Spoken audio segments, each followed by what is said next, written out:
ನಮಸ್ಕಾರ ವೀಕ್ಷಕರೇ. ಕರ್ನಾಟಕದ ರಾಜಕಾರಣದಲ್ಲಿ ಈಗ ಎಲ್ಲರ ಕಣ್ಣು ನೆಟ್ಟಿರುವುದು ದೆಹಲಿಯತ್ತ. ಯಾಕೆ ಅಂದರೆ ರಾಜ್ಯ ಸಚಿವ ಸಂಪುಟ ವಿಸ್ತರಣೆಯ ಕೌಂಟ್ಡೌನ್ ಈಗಾಗಲೇ ಶುರುವಾಗಿದೆ. ಆದರೆ ಈ ಬಾರಿ ಸಂಪುಟ ವಿಸ್ತರಣೆಯ ಕತೆ ಅಷ್ಟು ಸುಲಭವಾಗಿಲ್ಲ.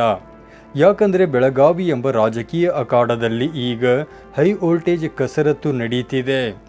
ಬೆಳಗಾವಿ ಅಂದರೆ ಬರೀ ಜಿಲ್ಲೆ ಅಲ್ಲ, ಅದು ಕರ್ನಾಟಕ ರಾಜಕಾರಣದ ಪವರ್ ಸೆಂಟರ್.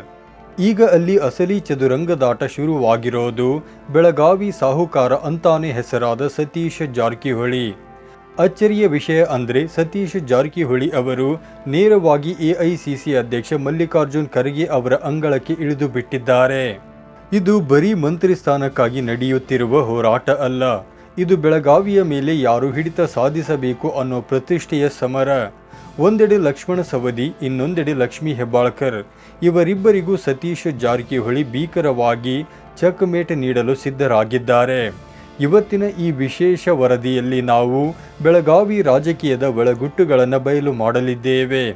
ವಿಡಿಯೋವನ್ನು ಮಿಸ್ ಮಾಡದೆ ಕೊನೆಯವರೆಗೂ ನೋಡಿ. ಬೆಳಗಾವಿ ಸಾಹುಕಾರನ ದೆಹಲಿ ದಂಡಯಾತ್ರೆ. ವೀಕ್ಷಕರೇ, ಸದ್ಯದ ಅಪ್ಡೇಟ್ ಏನಪ್ಪಾ ಅಂದರೆ ಸಚಿವ ಸತೀಶ್ ಜಾರಕಿಹೊಳಿ ಅವರು ದೆಹಲಿಯಲ್ಲಿ ಬೀಡು ಬಿಟ್ಟಿದ್ದಾರೆ.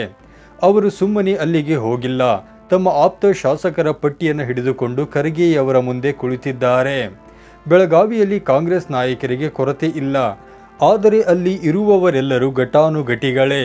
ಇಲ್ಲಿ ಸತೀಶ್ ಜಾರಕಿಹೊಳಿ ಅವರ ಬಣ ಇದೆ, ಸಿದ್ದರಾಮಯ್ಯನವರ ಬೆಂಬಲಿಗರಿದ್ದಾರೆ ಮತ್ತು ಡಿಕೆ ಶಿವಕುಮಾರ್ ಅವರ ಪರಮಾಪ್ತರು ಇದ್ದಾರೆ.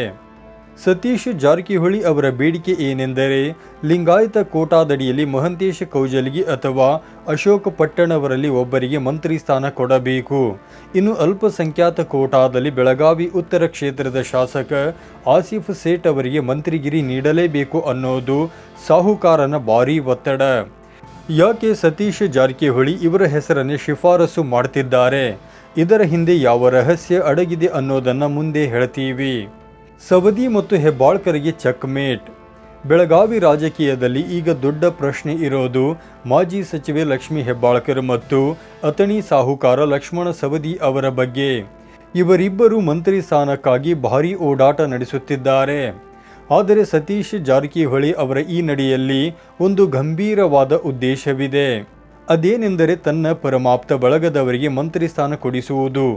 ಯಾಕೆ ಅಂದರೆ ಒಂದು ವೇಳೆ ಲಕ್ಷ್ಮಣ ಸವದಿ ಅಥವಾ ಲಕ್ಷ್ಮೀ ಹೆಬ್ಬಾಳ್ಕರ್ ಅವರಿಗೆ ಮಂತ್ರಿ ಸ್ಥಾನ ಸಿಕ್ಕರೆ ಬೆಳಗಾವಿ ಜಿಲ್ಲೆಯ ಮೇಲೆ ಸತೀಶ್ ಜಾರಕಿಹೊಳಿ ಅವರ ವರ್ಚಸ್ಸು ಕಡಿಮೆ ಆಗಬಹುದು ಎಂಬ ಆತಂಕ ಅವರಿಗಿದೆ. ಹಾಗಾಗಿ ತಾನು ಹೇಳಿದ ಆಪ್ತರಿಗೆ ಮಂತ್ರಿಗಿರಿ ಕೊಡಿಸಿದರೆ ತಾನೇ ಬೆಳಗಾವಿಯ ಅನ್ಡಿಸ್ಪ್ಯೂಟೆಡ್ ಪವರ್ ಸೆಂಟರ್ ಆಗಬಹುದು ಅನ್ನೋದು ಅವರ ಲೆಕ್ಕಾಚಾರ. ಅದಕ್ಕಾಗಿಯೇ ಇವರಿಬ್ಬರ ಮಂತ್ರಿ ಸ್ಥಾನಕ್ಕೆ ಬ್ರೇಕ್ ಹಾಕಲು ಜಾರಕಿಹೊಳಿ ಈಗ ಚದುರಂಗದಾಟ ಶುರು ಮಾಡಿದ್ದಾರೆ. ಸತೀಶ್ ಜಾರಕಿಹೊಳಿ ಹೈಕಮಾಂಡ್ಗೆ ಕೊಟ್ಟಿರುವ ಆ ಗ್ಯಾರಂಟಿ ಏನು? ವೀಕ್ಷಕರೇ, ಯಾವುದೇ ರಾಜಕೀಯ ದಾಳ ಉರುಳಿಸಬೇಕಾದರೆ ಅದಕ್ಕೆ ಪ್ರಬಲವಾದ ಕಾರಣ ಬೇಕು. ಸತೀಶ್ ಜಾರಕಿಹೊಳಿ ಅವರು ಹೈಕಮಾಂಡ್ಗೆ ಒಂದು ಭರ್ಜರಿ ಆಫರ್ ನೀಡಿದ್ದಾರೆ ಎಂದು ಹೇಳಲಾಗುತ್ತಿದೆ. ಅದೇನೆಂದರೆ, ನೀವು ನಾನು ಹೇಳಿದ ಆಪ್ತ ಶಾಸಕರಿಗೆ ಸಚಿವ ಸ್ಥಾನ ನೀಡಿ, ನಾನು ಮುಂದಿನ ವಿಧಾನಸಭಾ ಚುನಾವಣೆಯಲ್ಲಿ ಬೆಳಗಾವಿಯ 18 ಕ್ಷೇತ್ರಗಳಲ್ಲಿ ಬರೋಬ್ಬರಿ 17 ಕ್ಷೇತ್ರಗಳನ್ನು ಗೆಲ್ಲಿಸಿ ಕೊಡ್ತೀನಿ ಎಂಬ ಬಲವಾದ ಭರವಸೆ ನೀಡಿದ್ದಾರೆ. ಇದು ಹೈಕಮಾಂಡ್ ಪಾಲಿಗೆ ಸಣ್ಣ ವಿಷಯವಲ್ಲ. ಬೆಳಗಾವಿ ಜಿಲ್ಲೆಯಲ್ಲಿ ಇಷ್ಟು ದೊಡ್ಡ ಮಟ್ಟದ ವಿಜಯ ಕಾಂಗ್ರೆಸ್ಗೆ ಅತಿ ಅಗತ್ಯವಿದೆ.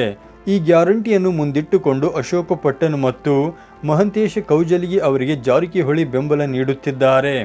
ಮೊದಲು ಈ ಶಾಸಕರು ಸತೀಶ್ ಜೊತೆ ಅಷ್ಟೇನು ಆತ್ಮೀಯವಾಗಿರಲಿಲ್ಲ.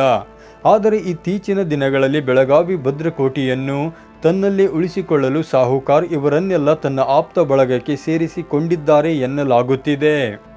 ಡಿಕೆಶಿಗೆ ಸಣ್ಣ ಪೆಟ್ಟು ಮತ್ತು ಹೈಕಮಾಂಡ್ ಅಂತಿಮ ತೀರ್ಪು. ವೀಕ್ಷಕರೇ, ಈ ಇಡೀ ಗೇಮ್ನಲ್ಲಿ ಡಿಕೆ ಶಿವಕುಮಾರ್ ಅವರ ಪಾತ್ರ ಕೂಡ ಇದೆ.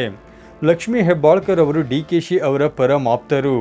ಸತೀಶ್ ಜಾರಕಿಹೊಳಿ ಇಲ್ಲಿ ಉರುಳಿಸುತ್ತಿರುವ ದಾಳಗಳು ಡಿಕೆಶಿ ಅವರ ವೈಯಕ್ತಿಕ ಸಾಮ್ರಾಜ್ಯಕ್ಕೆ ಒಂದು ಸಣ್ಣ ಪೆಟ್ಟು ಮಾಡಬಹುದು ಅನ್ನೋ ಲೆಕ್ಕಾಚಾರವಿದೆ. ಲಕ್ಷ್ಮಣ ಸವದಿಗೆ ಡಿಕೆಶಿ ಬೆಂಬಲ ಇದೆ ಎನ್ನಲಾಗುತ್ತಿದೆ. ಆದರೆ ಸತೀಶ್ ಮಾತ್ರ ತನ್ನದೇ ದಾರಿಯಲ್ಲಿ ಸಾಗುತ್ತಿದ್ದಾರೆ. ಈಗ ಸಂಪುಟ ವಿಸ್ತರಣೆಯ 2ನೇ ಹಂತದಲ್ಲಿ ಯಾರಿಗೆ ಅದೃಷ್ಟ ಒಲಿಯಲಿದೆ? ಜಾತಿ ಸಮೀಕರಣ ಮತ್ತು ಕೆಸ್ಟ್ ಕಾಂಬಿನೇಷನ್ ಲೆಕ್ಕ ಹಾಕಿ ಖರ್ಗೆ ಮತ್ತು ರಾಹುಲ್ ಗಾಂಧಿ ಯಾರಿಗೆ ಸಮ್ಮತಿ ನೀಡ್ತಾರೆ ಅನ್ನೋದೇ ಈಗಿನ ಕುತೂಹಲ. ಲಕ್ಷ್ಮೀ ಹೆಬ್ಬಾಳ್ಕರ್ ಪ್ರಮುಖರ ಲಿಸ್ಟ್ನಲ್ಲಿ ಬಂದರು. ಸತೀಶ್ ಜಾರಕಿಹೊಳಿ ಕೊಟ್ಟಿರುವ 17 ಸೀಟುಗಳ ಆಫರ್ ಮುಂದೆ ಹೈಕಮಾಂಡ್ ಏನು ಮಾಡಲಿದೆ? ಸವದಿ ಅವರಿಗೆ ಸ್ಥಾನ ಸಿಗುತ್ತಾ ಅಥವಾ ಅಶೋಕ್ ಪಟ್ಟಣ್ ಅವರಿಗೆ ಲಕ್ ಕುದುರುತ್ತಾ ಅನ್ನೋದನ್ನು ಕಾದು ನೋಡಬೇಕು. ನಿಮ್ಮ ಪ್ರಕಾರ ಬೆಳಗಾವಿಯಿಂದ ಯಾರಿಗೆ ಮಂತ್ರಿ ಸ್ಥಾನ ಸಿಗಬೇಕು? ಸತೀಶ್ ಜಾರಕಿಹೊಳಿ ಅವರ ಈ ತಂತ್ರಗಾರಿಕೆ ಸರಿಯಾಗಿದೆಯಾ? ಕಮೆಂಟ್ ಮಾಡಿ ನಮಗೆ ತಿಳಿಸಿ. ಇಂತಹದೇ ನಿಖರ ರಾಜಕೀಯ ವಿಶ್ಲೇಷಣೆಗಳಿಗಾಗಿ ತಪ್ಪದೇ ನಮ್ಮ ಚಾನಲನ್ನು ಸಬ್ಸ್ಕ್ರೈಬ್ ಮಾಡಿ.